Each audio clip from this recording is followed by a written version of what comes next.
भाइयों और बहनों, जिन शक्तियों ने महात्मा गांधी की हत्या की, वही शक्ति इस संविधान की, अंबेडकर जी के संविधान की, गांधी जी के संविधान की हत्या करने की कोशिश कर रहे हैं। हम इनको संविधान की हत्या नहीं करने देंगे, कुछ भी हो जाए नहीं करने देंगे। इसलिए हमने बिहार में यात्रा की।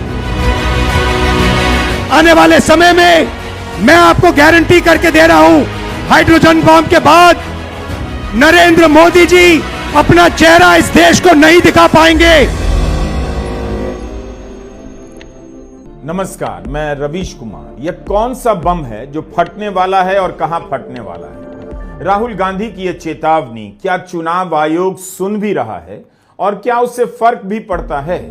इन चेतावनियों ने देश को एक नया चुनाव आयोग दिखाया है, जिससे अब किसी तरह के संगीन आरोप से कोई फर्क नहीं पड़ता। अब वह वोट चोरी के आरोपों के साथ या बावजूद आपसे आंखें मिलाने का आदी हो चुका है, वरना इन आरोपों को खुद गंभीरता से लेता और कम से कम महादेवपुरा विधानसभा की सीट के 1 लाख संदिग्ध वोटरों की जांच कर देश के सामने सच्चाई रख देता।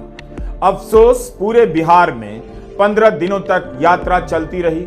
चुनाव आयुक्तों को भी टारगेट किया गया, लेकिन चुनाव आयोग ने एक विधानसभा की जांच कर, निष्पक्ष जांच कर देश को सही स्थिति के बारे में जानकारी नहीं दी। हाइड्रोजन बम फोड़ने की बात कर क्या राहुल गांधी खुद को लंबी लड़ाई के लिए तैयार कर रहे हैं? जब यात्रा का ऐलान हुआ तब पटना के गांधी मैदान में रैली की बात हुई थी, लेकिन रैली की जगह पटना में यात्रा निकालने का फैसला कर लिया गया।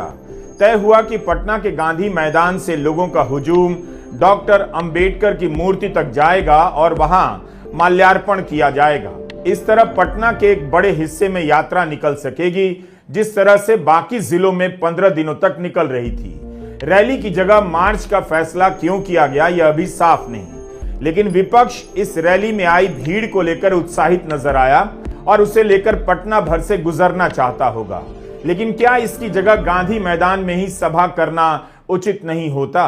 फिर भी गांधी मैदान से चलकर मार्च को हाईकोर्ट के पास मौजूद डॉक्टर अंबेडकर की मूर्ति तक जाने की अनुमति नहीं मिली, क्योंकि वहां अदालती आदेश हैं। लेकिन प्रशासन ने डॉक्टर अंबेडकर की प्रतिमा पर नेताओं को माल्यार्पण करने की अनुमति दी।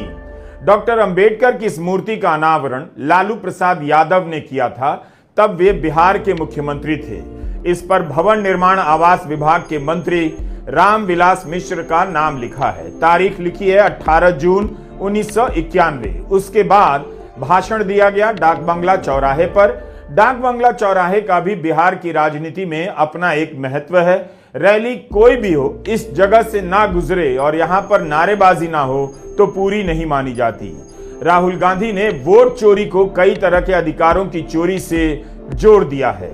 बिहार के युवाओं को मैं कहना चाहता हूं, ये बिल्कुल सही बात है। देखिए, वोट चोरी का मतलब अधिकार की चोरी, वोट चोरी का मतलब आरक्षण की चोरी, वोट चोरी का मतलब रोजगार की चोरी, वोट चोरी का मतलब शिक्षा की चोरी, वोट चोरी का मतलब लोकतंत्र की चोरी, वोट चोरी का मतलब युवाओं के भविष्य की चोरी। ये सिर्फ वोट नहीं ले रहे हैं, ये आपकी जमीन, आपका राशन कार्ड, सब कुछ उठा ले जाएंगे, अदानी अंबानी को दे देंगे। अब आते हैं हाइड्रोजन बम और एटम बम पर। संसद सत्र के दौरान जब राहुल गांधी ने एटम बम फटने की बात की, किसी ने गंभीरता से नहीं लिया, लेकिन 7 अगस्त की प्रेस कॉन्फ्रेंस के बाद सब बदल गया। कर्नाटका के महादेवपुरा की सीट पर 1 लाख संदिग्ध वोटर को लेकर चुनाव आयोग ने क्यों नहीं कुछ किया?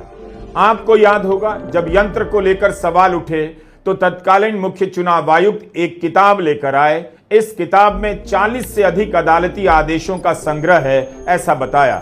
इन सभी आदेशों में यंत्र पर लगे आरोपों को खारिज किया गया था, लेकिन राहुल गांधी ने 7 अगस्त की प्रेस कॉन्फ्रेंस में इतना संगीन आरोप लगाया। चुनाव आयोग ने अपनी तरफ से ऐसी कोई पहल नहीं की। सबूत देने का भार राहुल गांधी पर ही डालकर आयोग चुप हो गया। अब राहुल गांधी ने कहा है वे हाइड्रोजन बम फोड़ने वाले हैं। मैं बीजेपी से कहना चाहता हूं, अच्छी तरह सुन लीजिए। बीजेपी के लोग अच्छी तरह सुन लीजिए। भैया, एटम बम का नाम सुना आपने? सुना है एटम बम का नाम? उससे बड़ा क्या होता है? उससे बड़ा क्या होता है? एटम बम से बड़ा हाइड्रोजन बम होता है। होता है नहीं होता है? माधवपुरा में हमने एटम बम दिखाया था। बीजेपी के लोगों, तैयार हो जाओ, हाइड्रोजन बम आ रहा है।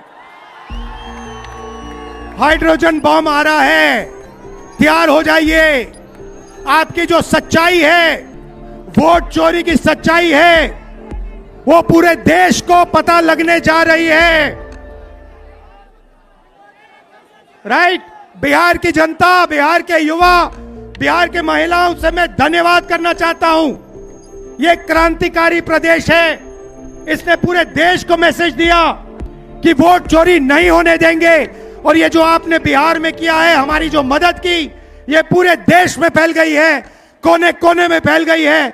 आने वाले समय में मैं आपको गारंटी करके दे रहा हूं, हाइड्रोजन बम के बाद नरेंद्र मोदी जी अपना चेहरा इस देश को नहीं दिखा पाएंगे। कांग्रेस की प्रवक्ता सुप्रिया श्रीनेत ने कहा है कि हाइड्रोजन बम का मतलब है हरियाणा।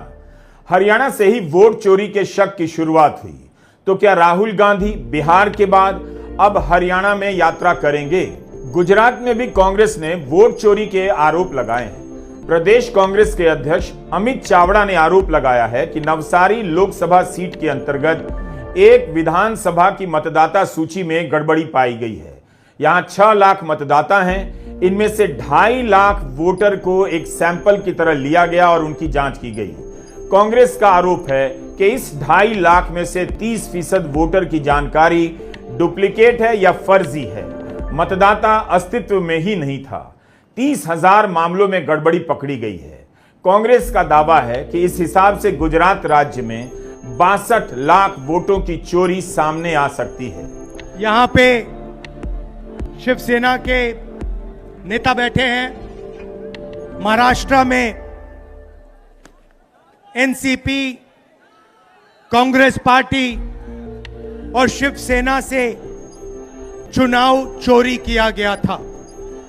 ये 100% सच है।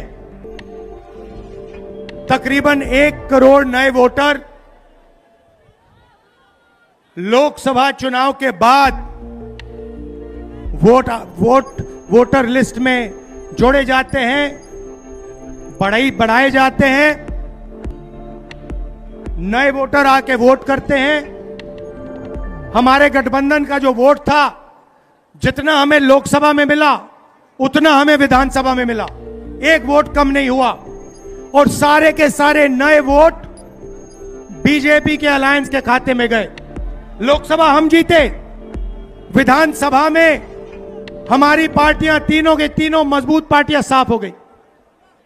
क्यों? क्योंकि इलेक्शन कमीशन ने और बीजेपी ने मिलकर वोट चोरी की। उसके बाद हमने साफ दिखाया, महादेवापुरा में बेंगलोर सेंट्रल की सीट में हमने साफ दिखाया कि एक असेंबली में 1 लाख से ज्यादा फर्जी वोटर थे। बेंगलोर सेंट्रल में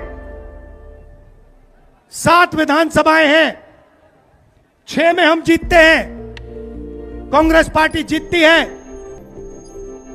जहां पे 1 लाख फर्जी वोट थे, वहां पे हम साफ हो जाते हैं और उसी असेंबली के कारण बीजेपी लोकसभा जीत जाती है। हमने ये प्रेस कॉन्फ्रेंस में दिखाया।